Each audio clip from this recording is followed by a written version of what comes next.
சென்னையில் இது பண்டிகைகளுக்கான நேரம் அல்ல என்று சிறந்த பின்னணி பாடகிகளில் ஒருவரான பாம்பே ஜெயஸ்ரீ தெரிவித்துள்ளார். டிசம்பர் மாதம் வந்தாலே சென்னையில் இசை கச்சேரி களை கட்டும். சபாக்கள் ஒவ்வொன்றிலும் ஏதாவது ஒரு பாடகர் அல்லது பாடகியின் பாட்டு கச்சேரி, வயலின் வாசிப்பு ஆகியவை அரங்கேறிக் கொண்டிருக்கும். ஆனால் இந்த வருடம் அதற்கு வழியில்லாமல் போய்விட்டது. சென்னையில் கொட்டி தீர்த்த கனமழை சென்னை வாசிகளை மிகவும் பாதித்துவிட்டது. இதனால் டிசம்பர் மாதத்தில் அரங்கேறும் மார்கழி கச்சேரிகளை இந்த வருடம் நினைத்து கூட பார்க்க முடியவில்லை. இந்நிலையில் பிரபல பின்னணி பாடகி பாம்பே ஜெயஸ்ரீ தனது இசை நிகழ்ச்சிகளை முழுவதும் ரத்து செய்துவிட்டதாக அறிவித்துள்ளார். இது பற்றி அவர் கூறுகையில், எனது அன்பு நண்பர்கள் மற்றும் ரசிகர்களே, இந்த வருடம் மார்கழி இசை கச்சேரியை நான் ரத்து செய்துவிட்டேன். சென்னை எப்போதும் கலைகளுக்கு ஆதரவளிக்கக்கூடிய ஒரு நகரம். ஆனால் இந்த வருடம் பெய்த மழையால் சென்னை தற்போது போராடி வருகிறது. மீட்பு குழுவினர் இரவு பகல் தொடர்ந்து போராடி வருகின்றனர்.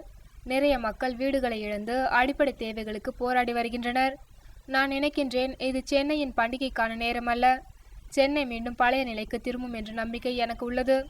அப்போது மார்கழி மாத இசை கச்சேரிகள் நடைபெறும் என்று பாம்பே ஜெயஸ்ரீ நம்பிக்கை தெரிவித்துள்ளார்.